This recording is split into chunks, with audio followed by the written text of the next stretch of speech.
আসসালামু আলাইকুম। আমরা চলে এসেছি দ্বিতীয় ভিডিও নিয়ে। তো আমরা কিভাবে প্লাজো পায়জামা সেলাই করব সেই বিষয়টা নিয়ে লক্ষ্য করি। এই যে আমরা মাঝখানে সেলাই দেব, যে জিনিসটা সেলাই দিচ্ছি ওটার নাম হচ্ছে কলি। আমাদের সাইডে কাপড় কম পড়েছিল, তাই আমরা ওই কাপড়টাকে জোড়া দিয়ে আমরা মেজারমেন্ট অনুসারে মেকআপ করব। হ্যাঁ, এবার আমরা এই যে উপরে যে খুঁটুক আছে ওই খুঁটুক অনুসারে আমরা সেলাই করব।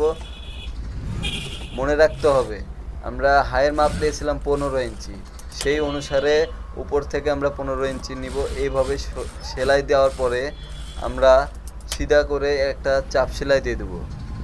চাপ সেলাই দেওয়ার পরে অপর প্রান্তের আর একটা কাপড় আমরা ঠিক প্রথমে যেভাবে সেলাই দিলাম ওভাবেই সেলাই দেব। দিয়ে আমরা এই মাপে মেজারমেন্ট অনুসারে মেকআপ করব। আচ্ছা, এবার আমরা অপর প্রান্তেও তাই করে নিব, যেন আমাদের দুটো পাটি সমানভাবে লাগানো হয়। এবার আসুন পায়ের নিচে যে সেলাইটা, এই পায়ের নিচে সেলাইটা মেকআপ করবেন। এই যে এই খুঁটুকটা দিয়েছি, মানে যে চিহ্নটা দিয়েছি, এই চিহ্ন অনুসারে কাপড়টাকে ভেঙে নেবেন। ভেঙে নেওয়ার পর এইভাবে সেলাই দেবেন, একটা ভাঁজ দিয়ে সেলাই দেবেন যেন সেলাইটা আপনার সমানভাবে বসে। কাপড়ে যেন একটুও প্যাচ না থাকে। প্যাচ থাকলে কিন্তু আপনার এই অপর প্রান্তের সাথে মিল খাবে না। তাই হ্যাঁ, এবার আমরা মোহরি সেলাইটা দিয়ে দেবো ডবল করে। একদম 1.5 ইঞ্চি মাপে আমরা সেলাই দিয়ে যাব। সমানভাবেই সেলাই হবে, পায়ের নিচ থেকে উপর পর্যন্ত সমানভাবে সেলাই হবে। এই সেলাইটাকে আমরা বলবো মোহরি সেলাই।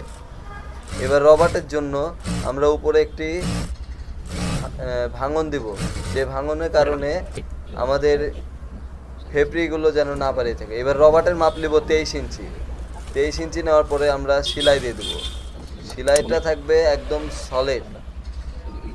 হ্যাঁ, দিয়ে আমরা এবার ওই যে চকের মার্জিন দিয়েছি ওই চকের মার্জিন অনুসারে সেলাইটা দেব, কিন্তু রবারটা ভিতরে থাকবে, রবার্টের ওপরে সেলাই উঠবে না। এমনভাবে লক্ষ্য রাখবেন যে রবার্টে যেন সেলাইটা না ওঠে। এইভাবে আমরা সম্পূর্ণটা সেলাই করে নিব। প্যাচ খাবেই, যেহেতু রবার্ট ওর জন্য কুচি খাবেই। হ্যাঁ, কুচি না দিলে তো আপনার এই ফিনিশিংটা আসবে না।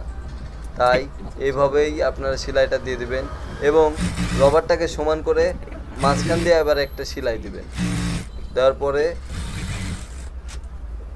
আপনার প্লাজো